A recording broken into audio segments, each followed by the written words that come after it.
مسلمان بھائیو، جس طرح عن ابن عمر رضی اللہ تعالیٰ عنہ قال قال رسول اللہ صلی اللہ علیہ وسلم بنی الاسلام علی خمس الشہادۃ لا الہ الا اللہ واقام الصلاۃ وایتاء الزکاۃ وصوم رمضان۔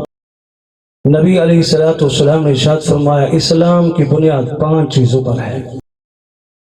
اسلام کی بنیاد 5 چیزوں پر، کلمہ، نماز، روزہ، حج، زکوٰۃ، 5 چیزوں پر اسلام کی بنیاد ہے۔ اسلام کے بنیادی رکن کتنے ہیں مسلمان بھائیوں؟ 5۔ جس طرح ان کا ضروری ہے ہمارے اوپر مسلمانوں، یہ 5 عبادتیں ہیں ہمارے لیے فرض ہیں۔ پہلا تو ہم کلمہ پڑھا، اللہ کی وحدانیت، رسول اللہ کی رسالت کا اقرار کرنے سے ہم مسلمان ہو گئے، دائرہ اسلام کے اندر داخل ہو گئے۔ اس کے بعد نماز ہے، پھر روزہ ہے، حج، زکوٰۃ ہے۔ یہ ہمارے لیے ہمارے فرضی عبادات ہیں۔ جس طرح ان کا ہونا ضروری ہے، اسی طرح رزق حلال کمانا اور ایسا جائز طریقہ اختیار کرنا جس سے حلال روزی کمائی جا سکے، یہ بھی فرضوں کے بعد ایک فرض ہے۔ بلکہ صوفیاء فرماتے ہیں کہ ہر عبادت سے پہلے رزق حلال ہونا ضروری ہے۔ صوفیاء فرماتے ہیں کہ ہر عبادت سے پہلے رزق حلال کا ہونا ضروری ہے۔ اگر ایک مسلمان رزق حلال کھائے گا پھر نماز پڑھے گا تو نماز قبول۔ اور مجھے پتہ نہیں کہ آپ کا مزاج کیسا ہے، آپ جو ہے طرز میں بیان سنتے ہیں، ایک ہوتے درس قرآن، ایک ہوتے تقریر میں بعض و نصیحت میں کچھ تھوڑا طرز بھی لگایا جاتا ہے، درس قرآن سیدھا سیدھا ہوتا ہے۔ مزاج سے واقف نہیں ہو، لیکن جو بات کروں گا ذمہ داری سے بات کروں گا، یا قرآن ہوگا یا حدیث نبوی ہوگی۔ سبحان اللہ۔ ہر عبادت سے پہلے ایک مسلمان رزق حلال کھائے گا، نماز پڑھے گا، نماز بھی قبول، روزہ رکھے گا، روزہ بھی قبول، زکوٰۃ دے گا، زکوٰۃ بھی قبول، حج کرے گا، حج بھی قبول۔ اور ایک مسلمان لقمہ حرام کھائے گا، اس کی کوئی عبادت قبول نہیں، کوئی بھی عبادت قبول نہیں۔ مثال دیتا ہوں، ایک عمارت آپ بناتے ہیں، اس کی بنیاد جتنی مضبوط رکھیں گے، اوپر جتنا پھر آپ کی مرضی بلڈنگ لے جائیں۔ اگر اس کی بنیاد کمزور ہوگی کسی عمارت کی، اوپر ڈبل منزل بنانے کا فائدہ نہیں ہوگا، وہ عمارت گر جائے گی۔ اس کے اوپر لگایا سارا پیسہ، لگائی گئی ساری دولت اور محنت بیکار رہ جائے گی۔ یہی رزق حلال ہے، یہی رزق حلال کی مثال ہے۔ ایک اور مثال دیتا ہوں سمجھانے کے لیے آسان کر کے۔ 2 پودے لے لیں، پودے کی نشو نما کیسے کرتے ہیں؟ اس میں وقت پہ پانی ڈالیں گے وہ بڑھے گا۔ 2 پودے لے لیں، دونوں کے ایک ساتھ رکھ دیں، ایک میں پانی ڈالیں، دوسرے میں شراب ڈالیں، کون سا پودا بڑھے گا؟ پانی والا، کیونکہ معمول کے مطابق ہے۔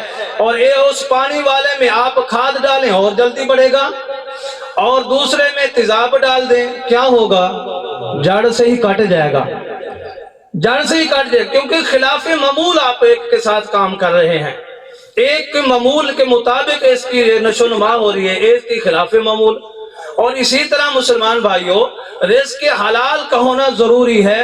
کوئی بھی ولایت کے منزل پر پہنچا ہے، ولایت کے مرتبے پر پہنچا ہے، تو بزرگ کہتے ہیں دعا کے 2 بازو ہیں، 2 پر ہیں، ایک عقل حلال، دوسرا صدق مقال۔ ایک عقل حلال، دوسرا صدق مقال۔ ان دونوں میں سے اگر دعا خالی ہے تو دعا قبول نہیں ہوتی۔ اور یاد رکھیں، حرام سے بچنا عوام کا تقوی ہے، شبہات سے بچنا خواص کا تقوی ہے، ذریعہ معصیت سے بچنا صدیق کا تقوی ہے، صدیقین کا تقوی ہے۔ اور یاد رکھو، تقوی کی پہلی سیڑھی جو ہے روزی حلال ہے، رزق حلال ہے، یہ تقوی کی پہلی سیڑھی ہے۔ اگر مقام ولایت کوئی حاصل کرنا چاہتا ہے، دیگر عبادات کے ساتھ ساتھ اس کا پہلے رزق حلال ہونا ضروری ہے۔ اور بزرگ لکھتے ہیں، حضور غوث الورا کی آپ صحبت میں بیٹھے ہو، اس کی نسبت والی محفل میں بیٹھے ہو، آپ فرماتے ہیں ایک لقمہ حرام جیسے پیٹ میں جاتا ہے 40 دن تک دعا قبول نہیں ہوتی ایک لقمہ حرام کی وجہ سے۔ اور میں جو آیت حدیث مبارکہ پڑھی، آیت مبارکہ جو پڑھی ہے سورۃ البقرہ دوسرا پارہ آیت نمبر 172، اللہ رب العزت نے ارشاد فرمایا یا ایھا الذین آمنوا کلوا من طیبات ما رزقناکم واشکروا للہ ان کنتم ایاہ تعبدون۔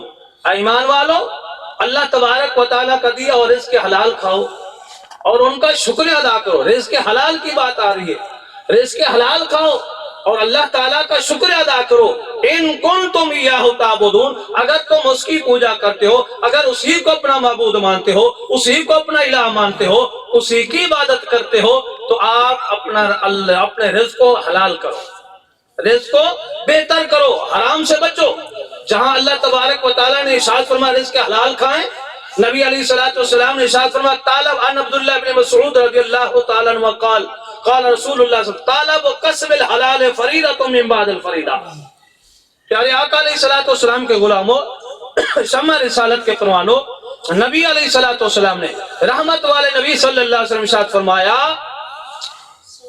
رزق حلال کا تلاش کرنا فرضوں کے بعد ایک فرض ہے، فریضۃ من بعد الفریضہ۔ رزق حلال کا تلاش کرنا فرضوں کے بعد ایک فرض ہے، اور جہاں میرے اللہ نے رزق حلال کمانے کا، حلال کھانے کا حکم دیا، وہاں رزق حرام سے بچنے کا بھی حکم عطا فرمایا۔ یا ایھا الذین آمنوا لا تأکلوا اموالکم بینکم بالباطل۔ دوسرے پارے میں یہ آیت مبارکہ موجود ہے، 5ویں پارے کے شروع میں بھی آیت مبارکہ موجود ہے۔ اللہ تبارک و تعالیٰ نے ارشاد فرمایا اے ایمان والو، آپس میں ایک دوسرے کا مال ناحق طور پر نہ کھاؤ۔ جہاں اللہ تعالیٰ نے رزق حلال کھانے کا حکم دیا، حرام سے بچنے کا حکم بھی دیا، اور فرمایا آپس میں ایک دوسرے کا مال ناحق طور پر نہ کھاؤ۔ ناحق طور پر کھانا حرام ہے۔ مال ناحق، خواہ چوری کا ہو، ڈکیتی کا ہو، حرام کاموں کے بدلے ہو، رشوت خوری کا ہو، جھوٹی گواہی کا ہو، غرض ہر ناجائز طریقے سے حاصل کیا ہوا مال قطعی طور پہ حرام ہے۔ عن ابی ہریرہ رضی اللہ تعالیٰ عنہ قال قال رسول اللہ صلی اللہ علیہ وسلم ان اللہ طیب لا یقبل الا طیبا۔ لجپال نبی کے غلاموں، حضور علیہ الصلوۃ والسلام نے ارشاد فرمایا بے شک اللہ تعالیٰ خود پاک ہے اور پاکیزہ رزق کو قبول فرماتا ہے۔ اللہ تعالیٰ پاک ہے، کہتے ہیں نا سبحان اللہ، اس کا معنی کیا ہے؟ اللہ پاک ہے، یعنی اللہ پاک ہے، اللہ طیب ہے، اللہ پاک ہے اور وہ پاکیزہ چیزوں کو قبول فرماتا ہے۔ عن جابر ابن عبداللہ رضی اللہ تعالیٰ عنہ قال قال رسول اللہ صلی اللہ علیہ وسلم لا يدخل الجنت لحم نبت من السحت وكل لحم نبت من السحت كانت النار اولى به رواہ النسائی و ابن ماجہ و مشکات۔ لجپال نبی کے غلاموں، شمع رسالت کے پروانوں، حضور سیدنا جابر بن عبداللہ رضی اللہ تعالیٰ عنہ اس حدیث مبارکہ کے راوی ہیں۔ لجپال نبی، رحمت والے نبی صلی اللہ علیہ وسلم نے ارشاد فرمایا حرام کی رزق پہ، حرام کی روزی پہ پلنے والا گوشت جنت میں نہیں جائے گا۔ جو گوشت حرام کے رزق پہ پلتا ہے، جو جسم حرام کی روزی پہ پلتا ہے، وہ آگ کے بہت قریب ہے۔ کانت النار اولی بہ، وہ جو ہے آگ کے بہت ہی قریب ہے۔ مسلمان بھائیو، کیا ہم کبھی سوچا ہم نے؟ حضرت عبداللہ لجپال نبی کے غلام و شمع رسالت کے پروانوں، یہ ایسا معاملہ ہے جس میں اللہ تعالیٰ نے اپنے ایمان والوں کو، مسلمانوں کو بھی اور انبیاء رسول کی جماعت کو بھی ایک ہی پلیٹ فارم میں اکٹھا فرمایا۔ یا ایھا الرسل کلوا من الطیبات واعملوا صالحا انی بما تعملون علیم۔ یا ایھا الذین آمنوا کلوا من طیبات ما رزقناکم واشکروا للہ۔ انبیاء علیہ السلام کو بھی یہی حکم دیا، اے میرے نبیو اپنا حلال رزق تلاش کرو، رزق کو حلال بناؤ اور اچھے عمل کرو۔ سارے نبی، انبیاء علیہ السلام کی جماعت جو ہے وہ مقدس جماعت ہے، انہوں نے اپنا رزق ہمیشہ حلال رکھا۔ اور یاد رکھو نبی کی بات آ گئی تو چلیں، انبیاء علیہ السلام نے کیا کام کیا، لگے ہاتھوں سماعت کریں۔ حضرت سیدنا آدم علیہ السلام کھیتی باڑی کا کام کرتے تھے. حضرت ابراہیم علیہ السلام، حضرت لوط علیہ السلام کھیتی باڑی کا کام کرتے تھے، اور حضرت ادریس علیہ السلام کپڑے سلائی کا کام کرتے تھے. حضرت نوح علیہ السلام جو ہے نا لکڑی کا کام کرتے تھے، اور حضرت ہود و صالح علیہ السلام تجارت کرتے تھے. حضرت شعیب علیہ السلام جانور پالتے تھے. حضرت موسیٰ علیہ السلام بکریاں چرایا کرتے تھے. اور اسی طرح حضرت عیسیٰ علیہ السلام سیاحت کا کام کرتے تھے. آپ کے اور میرے لجپال نبی پہلے شروع میں تجارت فرمایا کرتے تھے، بعد میں آپ نے غزوات میں زندگی گزاری، اسی لیے آپ کو نبی الملاحم کہا جاتا ہے، جنگوں والا نبی، جہاد کرنے والا نبی. آپ کی زندگی کفر کے خلاف جنگ و جدال میں گزری ہے جب آپ مدینے میں تشریف لے آئے ہیں. تو یہ ہمارے انبیاء علیہ السلام نے، حضرت داؤد علیہ السلام زرہ بناتے تھے، وقت کے نبی بھی ہیں اور وقت کے بادشاہ بھی ہیں، اور اپنے ہاتھ کی کمائی کو پسند فرماتے تھے. وہ بھی واقعہ سنا دے تو اگر سننے کا موڈ ہو تو. سبحان اللہ، سبحان اللہ. حضرت سلیمان علیہ السلام، دنیا میں 4 بادشاہ ایسے گزرے ہیں جنہوں نے پوری روئے زمین کی جو ہے نا بادشاہت کی ہے. 2 مسلمان گزرے ہیں اور 2 کافر گزرے ہیں. مسلمانوں میں سے حضرت ذوالقرنین بادشاہ اور حضرت سلیمان علیہ السلام، انہوں نے پوری روئے زمین پہ شاہی کی ہے، حکومت کی ہے. اور آپ وقت کے نبی بھی ہیں اور وقت کے جو ہے نا آپ بادشاہ بھی ہیں. اور یاد رکھیں آپ کیا کام کرتے تھے، آپ پنکھے بناتے تھے، آپ زمینیں بناتے تھے، اور جب آپ کو وقت ملتا تھا زمینیں بناتے تھے. حضرت داؤد علیہ السلام کی بات سماعت کریں، بس مختصر کرنے لگا ہوں. حضرت داؤد علیہ السلام کا ایک عمل مبارک تھا کہ آپ نکلتے تھے، بادشاہ بھی تھے، وقت کے نبی بھی تھے. آپ بیس بدل کے نکلتے تھے، پوچھتے تھے لوگوں سے بتاؤ داؤد کے بارے میں کیا خیال ہے آپ کا، کیسے ہیں وہ، کیا شاہی بادشاہی صحیح کر رہے ہیں. لوگ ہر بندہ اپنے اپنی رائے پیش کرتا ہے، جنہوں نے نہیں دیکھا ہوتا دور نکل جاتے تھے. آج کل سپیٹ کے دور تو نہیں تھا کہ لوگوں نے شکلوں میں دیکھ لیا، ٹی وی میں دیکھ لیا، وہ نہیں ہے. دور دراز کے لوگ بہت کم جانتے تھے، یہ مانتے تھے کہ حضرت داؤد علیہ السلام نبی بھی ہیں اور وقت کے بادشاہ بھی ہیں. آپ نکل جاتے تھے، روزانہ پوچھتے تھے. ایک دن اللہ تعالیٰ کے حکم سے جبریل آ گئے. جبریل آئے بشری لباس میں. یہ تو موضوع اور ہیں، بشری لباس، ہمارے نبی کی بشریت تو مانتے ہیں، نورانیت جو قرآن کہتے ہیں بشریت ہے وہی قرآن کہتے ہیں نورانیت ہے. جبرائیل بشری لباس میں آئے، نورانیت میں فرق نہیں پڑتا. اور ہمارے نبی صلی اللہ علیہ وسلم بشریت کا لباس پہنے تو نورانیت میں کہاں فرق پڑتا ہے. مسلمان بھائیوں میں یہ عرض کرنا چاہتا ہوں، آپ آئے، آپ سے ملاقات کی، آپ بشری لباس میں، انسانی لباس میں آئے، سامنے آ گئے. حضرت داؤد علیہ السلام کے سلام کرنے کے بعد پوچھا بتاؤ داؤد کے بارے میں کیا جانتے. آپ نے فرمایا بہت اچھا آدمی، بہت بھلا آدمی، بہت اچھا آدمی ہے، لیکن ایک بات ہے. آپ نے فرمایا کون سی بات.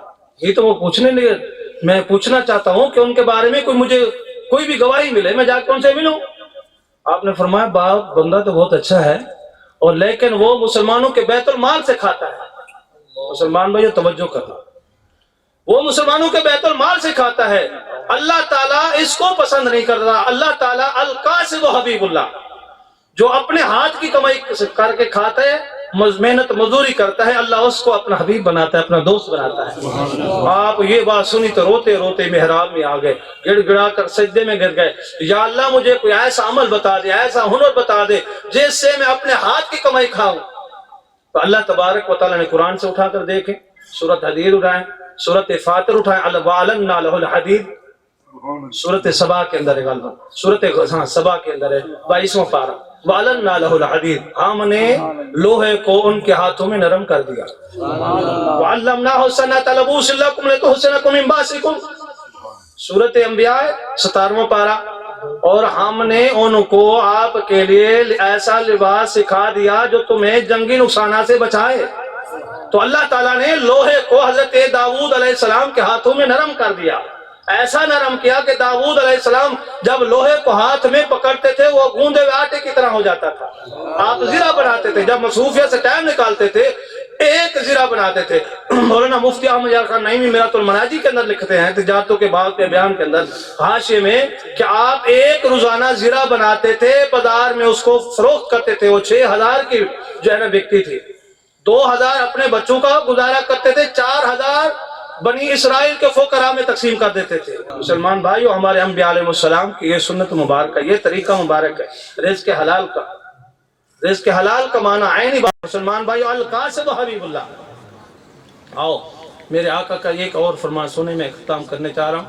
ان ابن عمر رضی اللہ تعالیٰ عنہ قال من اشترى بعشرة دراهم وفيه درهم حرام. تو توجہ کر لینا میں اختتامی طرف آ رہا ہوں. وفيه درهم حرام لم يقبل الله صلاة ما دام عليه. ثم دخل اصبعيه في اذنيه وقال سمت ان لم يكن النبي سمعته يقول. رواه ابن ماجہ ومشکات. میرے برادر قاری استاد القرآن قاری نادر صاحب کو کسی نے یا بھائی غلام مصطفیٰ کو کسی نے فون کر کے بتایا جس کو بلایا ہے وہ تو مدرس ہے, وہ تو بچے پڑھاتے ہیں. الحمدللہ بچے پڑھاتے ہیں, صبح سے لے کر شام تک پڑھاتے ہیں. اب یہ بھی آج بھی میرے برادر میرے ساتھ تھے. ہمارے استاد یہ محترم مفتی امیر احمد نقشبندی دامن برکاتہم العالیہ, آپ کے والدہ کا انتقال ہوا تو ان کے سال ثواب پہ ہم نے خود محفل رکھی ہے. انہوں نے تو وہاں اپنے علاقے میں حاصل والا میں محفل کی ہے, سال ثواب کی کلخانی کا اہتمام کیا تھا. آج ہم نے چند علماء نے ان کے شاگردوں نے یہ اہتمام کیا. تو ہمارا رات کو 10 بجے تک بچوں کو پڑھا کر سوتے ہیں اور صبح الحمدللہ 5 بچے میرا شاگرد ساتھ بیٹھا ہے, 5:30 پونے 5 4:30 پونے 5 بچوں کو اٹھاتے ہیں. الحمدللہ خود بھی تہجد پڑھتے ہیں, بچوں کو بھی پڑھاتے ہیں. یہ ہماری ذمہ داری ضرور ہے. تیرا سولنگ سے کو دور کی بات نہیں مسلمان. یہ ہماری جو ڈیوٹی اللہ تبارک و تعالیٰ نے لگائی ہے وہ اللہ کا قرآن یا قال رسول اللہ پڑھنا پڑھانا ہے, یہ ہماری ڈیوٹی ہے. اور جہاں جاتے ہیں کہیں جا کے کرائے کا بھی معاوضہ نہیں کرتے, نہ پیسوں کی طرف دیکھ کر بیان کرتے ہیں نہ سناتے ہیں, فقط اس کی رضا کے لیے کام کر رہے ہیں. آؤ اختتامی میں طرف آ گیا ہوں. حضرت سیدنا ابن عمر رضی اللہ تعالیٰ, یہ مشکات کے اندر تجارتوں کے باب کے اندر یہ حدیث موجود ہے. آپ فرماتے ہیں لوگوں اگر کوئی بندہ ایک سوٹ 10 درہم کا خریدے, یہ پرانی بات کی ہے, 10 درہم کے سوٹ مل جاتے تھے, اس سے بھی کم کے مل جاتے. آج بھی وہاں کے ریال کی قدر ہے, آج بھی 67 روپے کا 1 ریال ہے. ہمارے پیسے کی کوئی وقار نہیں ہے, ہمارے پیسے کی کوئی قدر نہیں ہے. وہ کیا وجہ ہے؟ وہ وجہ آپ لوگ جانتے ہیں. جیسے نااہل لوگ ہم پر مسلط ہوں گے تو یہی معاملہ ہوگا. تو مسلمان بھائیو, حضرت سیدنا ابن عمر عبداللہ ابن عمر رضی اللہ تعالیٰ عنہ فرماتے ہیں اگر کوئی میرے نبی صلی اللہ علیہ وسلم فرمایا, آپ فرماتے ہیں میں ان سے سنا, میں آگے یہ آخر میں اختتام کروں. آپ فرماتے ہیں اگر کوئی بندہ 10 روپے کا سوٹ خریدے اس میں 1 روپیہ حرام کا ہو. من اشترى بعشرة دراهم وفيه درهم حرام, اگر 1 روپیہ حرام کا ہو لم يقبل الله صلاة ما دام عليه, جب تک وہ سوٹ وہ لباس جسم پر رہے گا بندہ نماز پڑھے گا, نماز قبول نہیں, نماز قبول نہیں. حضرت سیدنا سعد بن ابی وقاص رضی اللہ تعالیٰ کا رسالت میں حاضر ہوتے ہیں, یا رسول اللہ میرے لئے دعا کریں, اللہ مجھے مستجاب الدعوات بنا دے. آپ نے یہ دعا کرنی تھی, اللہ نے قرآن نازل فرما دی, یا ایھا الناس کلوا مما فی الارض حلالا طیبا ولا تتبعوا خطوات الشیطان انہ لکم عدو مبین. اے میرے حبیب النبی صلی اللہ علیہ وسلم, آپ لوگوں کو بتا دو جو کچھ زمین میں اللہ نے حلال پاکیزہ بنایا تمہارے لیے, شیطان کے قدموں پہ نہ چلو, وہ تمہیں حرام کی طرف لے جائے گا, وہ تمہیں نیکی سے روکے گا, برائی کی طرف لے جائے گا, حلال سے روکے گا, حرام کی طرف لے جائے گا. ان سے بچو, ان کے نقش قدم سے بچو, ان کے نقش قدم پہ نہیں چلنا. انہو لکم عدو مبین, وہ کھلم کھلا دشمن ہے. اور اس طرح جو ہے آپ ان کو بتا دیں. نبی علیہ السلام سعد بن ابی وقاص کے بارے میں فرماتے تھے یہ میرے ماموں ہیں. آپ نے فرمایا اے ماموں جان, آپ جو ہے اپنے رزق کو پاکیزہ بنا لیں, آپ اپنے رزق کو پاکیزہ بنا لیں, اپنے رزق کو حلال کر لیں. کیا صحابہ جب مان لیا اس کے بعد حرام کرتے تھے؟ بالکل نہیں, ہرگز نہیں. جو پہلے معاملہ تھا وہ الگ بات تھی. جو کلمہ پڑھی آقا دو جہاں صلی اللہ علیہ وسلم کی نسبت میں آ گئے, آپ کے قدموں میں آ گئے, تو پھر ہر برا کام ترک کر دیا. اور آپ نے ارشاد فرمایا اے میرے ماموں اپنے رزق کو پاکیزہ کر لو, اللہ تمہیں مستجاب الدعوات بنا دے. اور علماء سے پوچھیں, آپ کا یہ جملے میرے حضور کے, آپ نے ویسے بھی عمل بھی کرتے تھے, تو اللہ تعالیٰ نے آپ کو مستجاب الدعوات بنا دیا. حضرت سعد بن ابی وقاص حضور کے زمانے میں آپ کے وصال کے بعد جب تک حیات رہے لوگ آج سے آپ سے دعائیں کرواتے تھے, اللہ فوراً اس کے دعا کو قبول فرماتے تھے. تو مسلمان بھائیو, سیدنا عبداللہ ابن عمر رضی اللہ تعالیٰ عنہ فرما رہے ہیں کہ اگر کوئی بندہ 10 درہم کا سوٹ خریدے، 1 حرام کا ہے، جب تک وہ لباس جسم پر رہے گا کوئی بھی نماز پڑھے گا اللہ قبول لم یقبل اللہ صلاۃ ما دام علیہ، اللہ اس کی کوئی نماز قبول نہیں کرے گا۔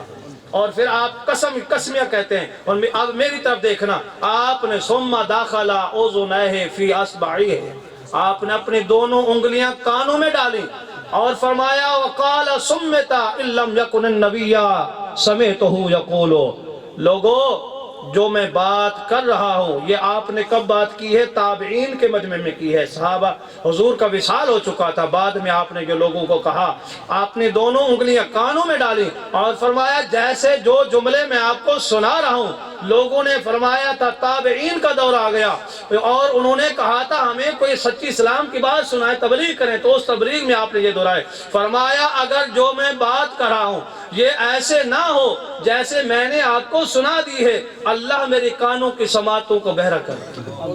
وقال سمت ان لم یکن النبی صلی اللہ علیہ وسلم سمعتہ یقول، جو میں کہہ رہا ہوں اگر ایسا نہ ہو تو اللہ میرے کانوں کی سماعت کو ختم کر دے۔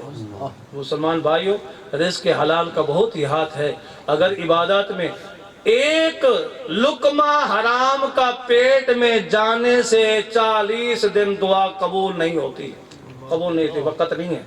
حضرت ابو دجانہ، یہ میں بخاری کی میں حدیث کی بات کرتا ہوں، الحمدللہ قرآن و حدیث سے جاتا نہیں ہوں، بس آخری جملے صرف 1-1.5 منٹ کے لیے سماعت کریں۔ بخاری میں نماز فجر کی جماعت سے سلام پھرتا تھا، آپ فوراً جو ہے اٹھ کے چلے جاتے تھے۔ صحابہ کرام نے دیکھا، صحابہ کرام حضور صلی اللہ علیہ وسلم کے مجمع میں بیٹھتے، دعا میں شامل ہوتے، آپ کی صحبت پاک سے شامل ہوتے، میں بیٹھے رہتے، جب حضور اجازت دیتے آپ جاتے، سب صحابہ جاتے تھے۔ انہوں نے دیکھا چند دن، دیکھا یہ باز نہیں آ رہے، تو انہوں نے حضور علیہ السلام کو آگاہ کیا، یا رسول اللہ ابو دجانہ ایسے کر رہا ہے۔ اچھا، اگلے دن جیسے نماز فجر اختتام ہو یا سلام پھیرا، آپ نے فرمایا ابو دجانہ لبیک یا رسول اللہ، جی لبیک یا رسول اللہ، میرے ماں فدا کا امی بابی، یا رسول اللہ میرے ماں باپ قربانوں میں حاضر ہوں، تعال یا ابو دجانہ، ابو دجانہ قریب آؤ، قریب آگئے، کیا بات ہے، نہ دعا میں شامل ہوتے اور نہ صحبت میں بیٹھتے ہو، نہ کوئی بات سنتے ہو، کیا ہو گئے، کوئی ناراضگی ہو گئی؟ یا رسول اللہ نہیں، میں کون ہوتا ہوں آپ سے دور ہوں، یا رسول اللہ میری ایک مجبوری ہے، توجہ کرنا، یا رسول اللہ میری مجبوری ہے، جی ہمارے ہوتے ہوئے کون سی مجبوری ہے بھائی، آپ اتنی جلدی چلے جاتے ہو؟ یا رسول اللہ آپ کو پتہ ہے یہ کھجوروں کا موسم ہے، کھجوریں پکی ہوئی ہیں، میرے گھر کے ساتھ ایک پڑوسی غیر مسلم کا گھر ہے، اس کی کھجوریں ہیں ان کے صحن کے اندر، ان کے جو ہے نا شاخیں میرے گھر کی طرف لٹکی ہوئی ہیں، تو وہ جو ہے نا اب وہ موسم ایسا ہے کھجوروں کے بالکل پکی ہوئی ہیں، رات کو ہوا چلتی ہے کھجوریں میرے صحن میں گرتی ہیں، کھجوریں میرے صحن میں گرتی ہیں، اور پرندے چونچ مارتے ہیں وہ صحن میں گرتی ہیں، میں فوراً اس لیے چلا جاتا ہوں کہیں میرے جانے سے تاخیر کر دو، میرے جانے سے پہلے میرے بچے نابالغ بچے لا علمی کی بنا پر وہ دوسرے کا نام مال حق جو ہے مال نہ حق جو ہے دوسروں کا اٹھا کر کہیں کھا نہ دے۔ ہم تو ٹرکوں کے ٹرک کھا جاتے ہیں، ڈکار تک بھی نہیں لیتے، تو پھر یہی تو اثر پڑتا ہے۔ مسلمان بھائیو، میرے حضور نے بس اختتام کر، میرے آقا علیہ السلام نے جب یہ بات ان کی سنی، آپ کی آنکھوں مبارک سے خوشی کے آنسو آ گئے، آپ کا چہرہ کھل اٹھا، تو یہ میرا وجدان ہے۔ صحابہ کہتے ہوں گے اضحک اللہ سنک یا رسول اللہ، اضحک اللہ سنک یا رسول اللہ، یا رسول اللہ اللہ آپ کے چہرے کو ہنستا مسکراتا رکھے، کہتے ہوں گے نا جی۔ اور صحابہ کہتے ہیں کہ جب حضور مسکراتے تھے تو آپ کا چہرہ ایسے لگتا تھا گویا چاند کا ٹکڑا ہے جی، تو آپ کہتے ہوں گے نا، تو حضور مسکرائے اور فرمایا ابو دجانہ جو یہ آپ نے کام کیا ہے آپ کے اوپر اللہ کا رسول بھی راضی ہے اور خود خدا بھی راضی ہے، خدا آپ پر خوش ہے، اتنا خوش ہے کہ اس نے آپ کو جنت کی بشارت بھی دی ہے، جنت کی بشارت بھی دی ہے۔ اور یہاں تک بھی آتا ہے کہ حضور صلی اللہ علیہ وسلم نے فرمایا چلو ہم آپ کا یہ مسئلہ بھی حل کرتے، بخاری میں تو اتنا تھا، آخری جملہ آپ نے فرمایا چلو ہم آپ کا یہ مسئلہ حل کرتے، آپ صلی اللہ علیہ وسلم تشریف لے گئے، یہ اور کتابوں میں ہے، بخاری میں اتنا تک ہے۔ تو انہوں نے کہا کہ ہم چلتے ہیں، حضور صلی اللہ علیہ وسلم کئی دفعہ حضرت جابر کے مسئلے کے لیے گئے ہیں، سلمان کے مسئلے کے لیے گئے ہیں، بلال کے مسئلے کے لیے آزاد کروانے کے لیے گئے ہیں، آپ تشریف لے، اس سے کہا بھائی ایسا کریں یہ کھجوریں ہمیں دے دیں اور آپ جو ہے جنت کی کھجوریں لے لیں، لیکن وہ کہاں تھا، مسلمان تھوڑی تھا. اس نے کہا نہیں میرے بچوں کا گزارا یہ ہوتا ہے، میں کھجوریں توڑ کے اپنے بچوں کو بیچتا ہوں، گزارا کرتا ہوں. تو ایک صحابی نے جب سنا نا تو اس نے کہا یا رسول اللہ جنت کی جو بشارت دے رہے ہیں وہ میرے کھاتے میں ڈال دیں، میں اس سے مول لے لیتا ہوں. ہاں بھی کتنا لے لگا، جس طرح حضرت سیدنا عثمان غنی رضی اللہ تعالیٰ نبی روما خرید لیا تھا. تو اس نے پیسے اپنی جیب سے نکالے، یا رسول اللہ یہ جو ہے نا، اس نے کہا مجھے اتنے دے دیں، پیسے اتنے دے دیں، پھر کھجوریں کاٹ لیں یا اپنے اکیلے رکھ لیں. تو اس نے جو مانگا نا اس نے ڈبل دے دیا اور عرض کی یا رسول اللہ اب یہ کھجوریں میں آپ کو سامنے گواہ کر کے اللہ کے لیے وقف کرتا ہوں، اب یہ میں ابو دجانہ کے کھاتے میں دیتا ہوں، جنت والی کھجوریں میرے نصیب میں لکھ دیں. مسلمان بھائیوں، صحابہ نے حلال رزق کو اپنایا ہے، انبیاء علیہ السلام نے رزق حلال کو اپنایا ہے اور کسی چیز کا ذریعہ معاش نہیں بنایا روزی کا. تو جو دین کی کام کرنے والے لوگ ہیں میں ان سے یہی کہوں گا کہ اللہ کی رضا کے لیے نکلیں، اللہ کی رضا کے لیے کام کریں. جب ان کے لیے آپ مخلص ہو جائیں گے انشاءاللہ رزق روزی اس کا ذمہ ہے. وما من دابۃ فی الارض الا اللہ رزقها، جو ہمارے ذمہ کام ہے عبادت ہے اس کے ذمہ رزق کا ذمہ اس نے لیا ہے.